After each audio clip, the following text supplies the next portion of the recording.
देखो A B C D, यहां हम इसको ओ मान लिए हैं, इसको हम यहां ई मान लिए।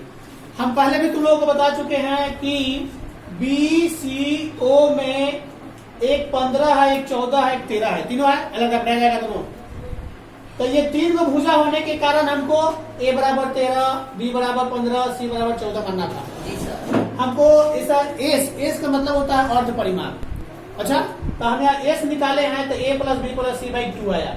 13, 15, 14 जोड़े तो हमको 21 आया। ये सारा क्रिया किस लिए किया जा रहा है? तो इसके लिए किया जा रहा है। ओके, ये निकालना है। हम दोनों को सोच के कि अलग अलग निकाल के ऐड कर ले तो नहीं हुआ। अब हम क्या कर लेते हैं कि 21 जब हमको आ गया तो हम ओबीसी का त्रिभुज का क्षेत्रफल निकाले। त्रिभुज का क्षेत्रफल निकाले। हमको त्रिभुज का क्षेत्रफल निकालने का फॉर्मूला प्राप्त था s into s minus a, s minus b, s minus c. S का मान 21, 21 आया, 21 माइनस 13, 21 माइनस 15, 21 माइनस 14। हमने इसको सब किया, यानी घटाव किया। घटाने के बाद जो बचा उसको लिखा, इसको हमने गुणनखंड कर लिया। चाहते तो हम इसको गुना कर लेते, गुना करने के बाद उसका वर्गमूल निकाल लेते, और वर्गमूल रूट निकाल के हम क्या करते कि मान निकाल लेते।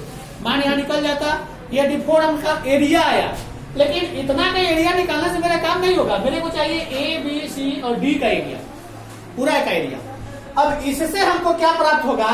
तो इस एरिया से आप निकाल सकते हैं बी सी ओ में बी ई बराबर त्रिभुज का एरिया गुने 2 बटा वो क्या है ओसी। यानी कि त्रिभुज का एरिया 84 आया। 2 त्रिभुज का क्षेत्रफल समकोण होता है तो 1/2 गुने आधार गुने शीर्षलंब होता है। 1/2 गुने आधार गुने शीर्षलंब, 1/2 आधार और शीर्षलंब ये गुना किया जाता है। ये 2 को त्रिभुज है, इसलिए हमको यहाँ ऐसे करना पड़ा। 14 6 84, 6 दूनी, ये हमको क्या आ गया? हमको ये प्राप्त हो गया। ये जब प्राप्त हो गया तब हम तुमको पहले, इसके पहले जो सवाल बना था उसमें एक फॉर्मूला दिए थे। फॉर्मूला के आधार पर था क्या कि समलंब का क्षेत्रफल क्या होता है?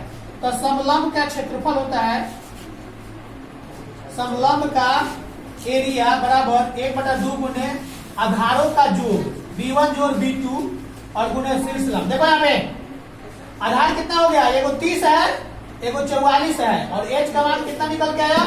12। 2 छके 12 है, दोनों जोड़ने पर कितना आया? 74 गुने 6, 6 चौका 24, 6 सत्ते 42 और 2। ये तुम्हारा सेमी में आ गया आंसर। ये तुम्हारा सेमी में आंसर आ गया।